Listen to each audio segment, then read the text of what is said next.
തല കുടുങ്ങിയ കുട്ടിയെ രക്ഷപ്പെടുത്തി. തിരുവനന്തപുരത്താണ് സംഭവം. നീണ്ട നേരത്തെ ശ്രമത്തിനൊടുവിൽ ഫയർഫോഴ്സ് ഉദ്യോഗസ്ഥരാണ് കലം മുറിച്ച് കുട്ടിയെ രക്ഷപ്പെടുത്തിയത്.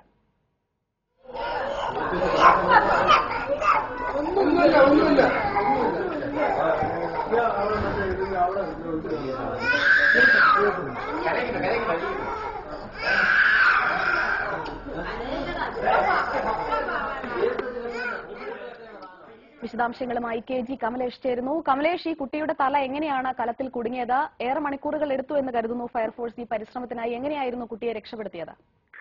സുജിയ, വട്ടപ്പാറ സ്വദേശിയായ 2 വയസ്സുകാരി അനന്യയുടെ തലയിലാണ് ഈ ഒരു കലം കുടുങ്ങിയത്. വീട്ടിൽ ഉച്ചയ്ക്ക് കളിച്ചുകൊണ്ടിരിക്കുകയായിരുന്നു ഇത്തരത്തിൽ അബദ്ധവശാൽ ഈ കലം തലയിൽ കുടുങ്ങിയത്. ആദ്യം ഇവർ വട്ടപ്പാറ തന്നെ ഒരു ആശുപത്രിയിൽ മാതാപിതാക്കൾ കുട്ടിയെ കൊണ്ടുപോയി. പക്ഷെ അവര് ഒന്നും ചെയ്യാൻ കഴിയില്ല. ഇത് ഗ്യാസ് കട്ടറോ മറ്റോ ഉപയോഗിച്ചുകൊണ്ട് മുറിച്ചു മാറ്റേണ്ടതുണ്ട്. അപ്പൊ കുട്ടിക്ക് എന്തെങ്കിലും സംഭവിക്കാൻ സാധ്യതയുണ്ട്. അതുകൊണ്ട് തന്നെ നിങ്ങളൊരു പാത്രക്കടയിലേക്ക് പോകണമെന്നായിരുന്നു ആശുപത്രിയിലെ ആളുകൾ പറഞ്ഞതെന്നാണ് കുട്ടിയുടെ അമ്മയും മറ്റും പറയുന്നത്. അവരാദ്യം കിഴക്കേക്കോട്ടയിൽ ഒരു പാത്രക്കടയിലാക്കിയാണ് പോയത്. അവിടെയും ഇതേ രീതിയിലുള്ള പ്രശ്നങ്ങൾ പറഞ്ഞു. ഗ്യാസ് കട്ടറും മറ്റും ഉപയോഗിച്ചുകൊണ്ട് ഇത് മുറിച്ചു മാറ്റാൻ ശ്രമിക്കുകയാണെങ്കിൽ കുട്ടിക്ക് എന്തെങ്കിലും തരത്തിലുള്ള ആപത്ത് സംഭവിക്കാനുള്ള സാധ്യതയുണ്ട്.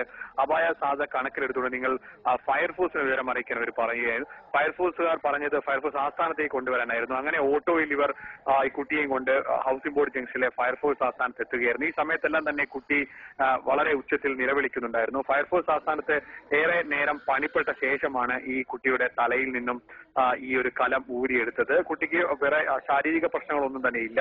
പക്ഷേ കലം ഊരിയെടുത്തെങ്കിലും കുട്ടിയെ ഫയർഫോഴ്സിന്റെ വാഹനം തന്നെ വൈദ്യപരിശോധനയ്ക്കായി ജനറൽ ആശുപത്രിയിലേക്ക് കൊണ്ടുപോയി. ഇപ്പോൾ കുട്ടിക്ക് വലിയ കുഴപ്പമില്ല. ഈ ഒരു കലം കുടുങ്ങിയതിന്റെ ഭാഗവുമായി ബന്ധപ്പെട്ടുകൊണ്ട് ചെറിയ ഒരു പ്രശ്നം കഴുത്തിന്റെ തലയുടെ ഭാഗത്ത് ഉണ്ടെന്നല്ലാതെ വേറെ പ്രശ്നങ്ങൾ ഒന്നും തന്നെ ഇല്ല. ഏതായാലും മണിക്കൂറുകൾ നീണ്ട പരിശ്രമത്തിനൊടുവിലാണ് ഈ കുട്ടിയുടെ തലയിൽ കുടുങ്ങിയ കലം പുറത്തെടുക്കാൻ കഴിഞ്ഞത്. സുജയ.